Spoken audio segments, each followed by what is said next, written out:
Most of you won't recognize me or my real name. It's Norma McCourty. I'm also known as Jane Roe, the plaintiff in the Supreme Court case, Roe v. Wade, which legalized abortion in America and changed our nation in an unprecedented way. Back in 1973, I was a very confused 21-year-old with one child and facing an unplanned pregnancy. At the time, I fought to obtain a legal abortion, but the truth be told, I have 3 daughters and have never had an abortion. However, upon knowing God, I realized that my case, which legalized abortion on demand, was the biggest mistake of my life. You see, abortion has eliminated 50 million innocent babies in the U.S. alone since 1973. Abortion scars an untold number of post-abortive mothers, fathers, and families too. You read about me in history books, but now I'm dedicated to spreading the truth about preserving the dignity of all human life, from natural conception to natural death. God created mankind in His own image. He created them male and female in the image of God.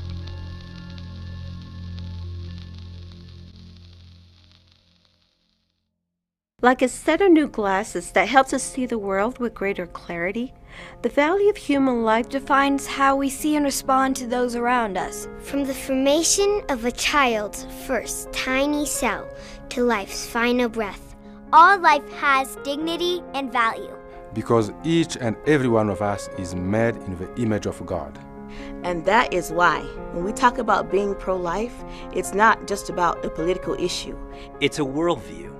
It's a life view. It's a way of looking at each human life that transcends culture, class, race, age, and opinion, knowing that we are all uniquely created in the image of God.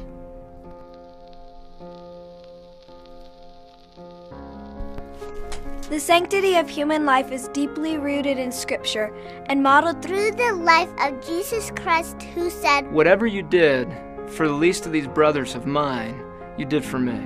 When we begin to see others as God sees them, we're moved to care more deeply about those created in His image, and we will live each day in a way that honors our Creator. We won't see the Scriptures as mere words, but as commands to express His heart through our actions.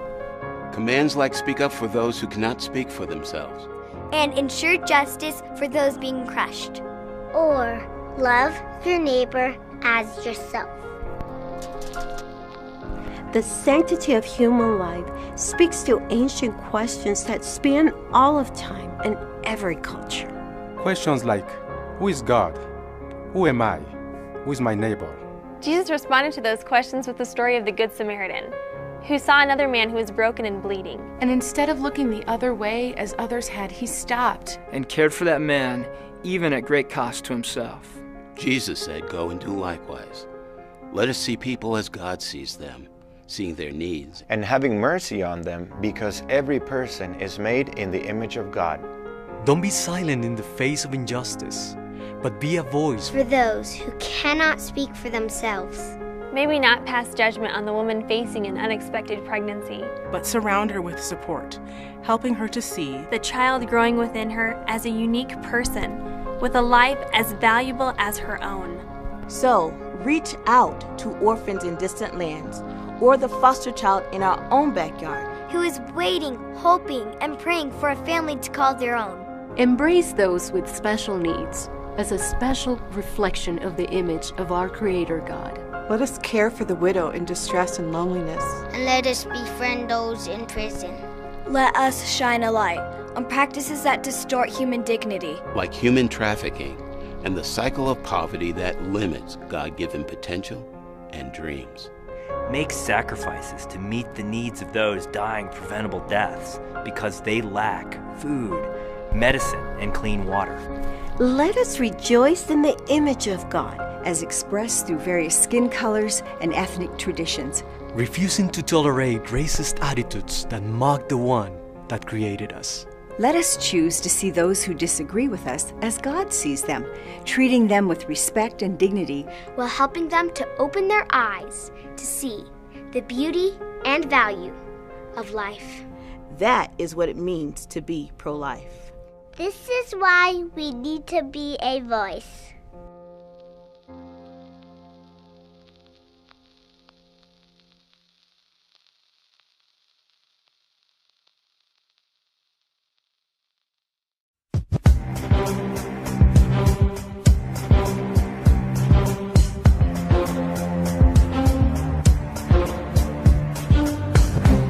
50 million abortions have taken place in the United States since 1973. That's 1 every 24 seconds, or over 3,600 every day.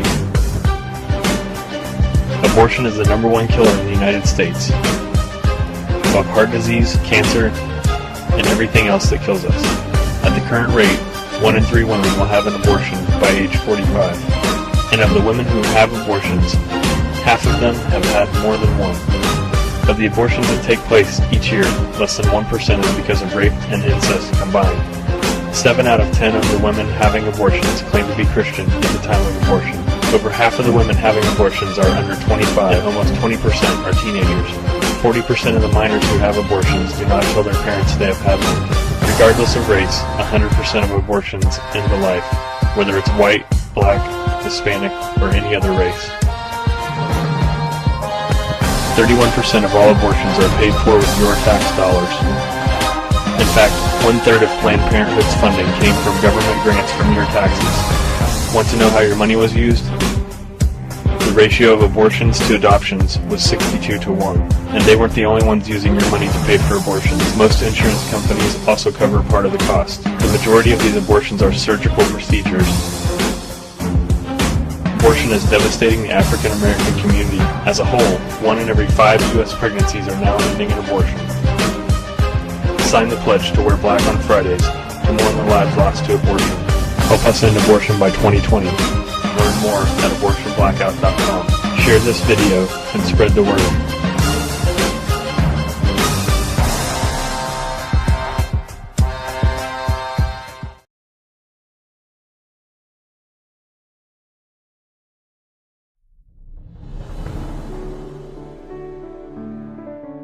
Living Alternatives began 30 years ago as a result of reaching out to a young girl who thought that she might be pregnant. What started out with just simply responding to the need of one young woman who thought that she was pregnant has now grown into what we call the family of ministries within Living Alternatives.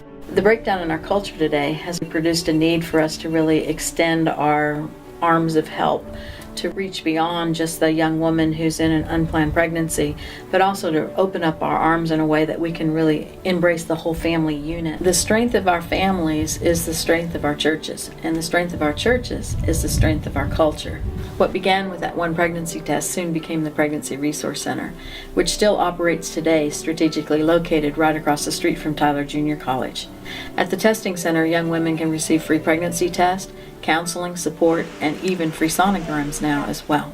Right next to the Pregnancy Resource Center is our Building Blocks program, where we offer workshops to mothers and the fathers of the children as well. As they complete the workshops, they're then able to earn points, and those points are taken to the Building Block shop where they can exchange the points for baby items and needs that they have for their children.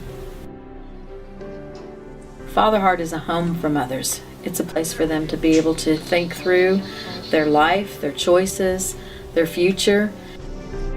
Being out here, I feel like I've finally been given a chance to stop and just kind of breathe and figure out what is it that God wants me to do. So it's also a place for the family to be able to get a perspective of what's going on. When we found out that our daughter had an unplanned pregnancy, we were, as parents, devastated. Of course, a lot of your hopes, a lot of your dreams, they end at that moment, and you feel a loss in your heart. We didn't know where to go or what to do, and I'll never forget sitting in our driveway, and I made the phone call, and from when Bev got on the phone, I just burst out into tears and said, I don't know what to do, my daughter's pregnant. And from that point on, she walked us through and transferred us to Nancy.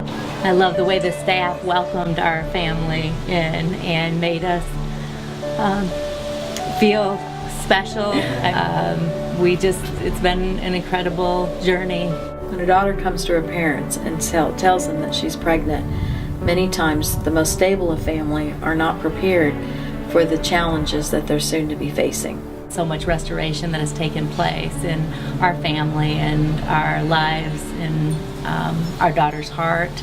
It's also a time that she can rebuild any broken bridges that has happened between her and her family, and it gives them an opportunity to reach back into her life in a safe way. We have a different daughter than we had 9 months ago. Father Heart meets the needs of the girls emotionally, spiritually, and physically, whether they're girls who have come from the streets or girls who have come from strong Christian homes. Girls that are pregnant and come to Father Heart have an opportunity to attend our on-site chartered school. All of the credits that they earn in our school can be transferred back to any public school setting.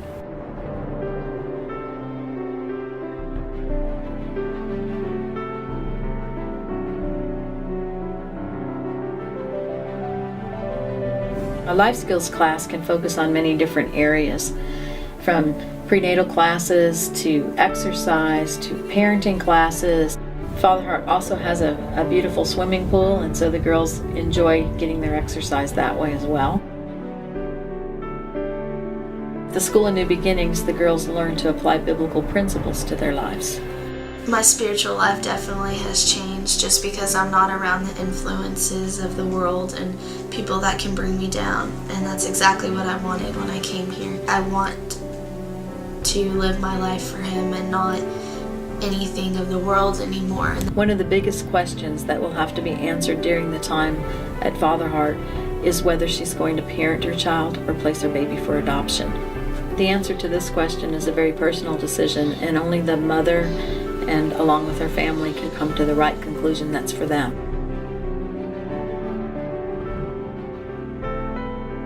We don't have a preconceived idea of which girl should place or which one should parent.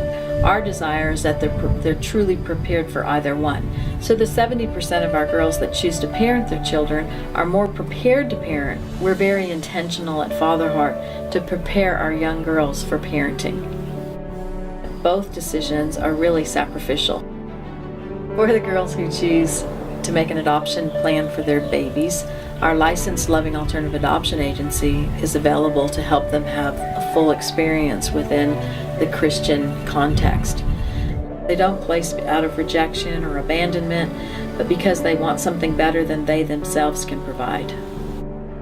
Oftentimes a very special bond is formed between the birth family and the adoptive family, and it continues to progress through letters and pictures that are exchanged through the ministry as the child grows up.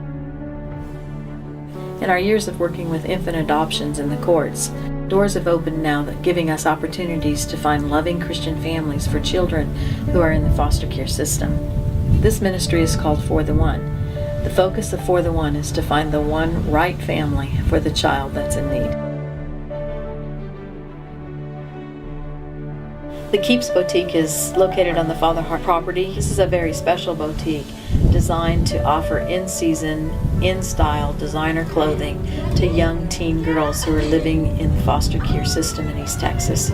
Keeps is a place the girls can come and get free new clothing and feel beautiful and pretty and special, and it gives us the opportunity to show them how much the Lord loves and values them. Well, as you have just seen, reaching out to those in an unplanned pregnancy was only just the beginning for Living Alternatives. As Christians, we must endeavor to reach beyond the issue of abortion and be ready with real-life answers for the moral dilemmas that our children and our families are facing today. Thank you so much for your prayers and for your support.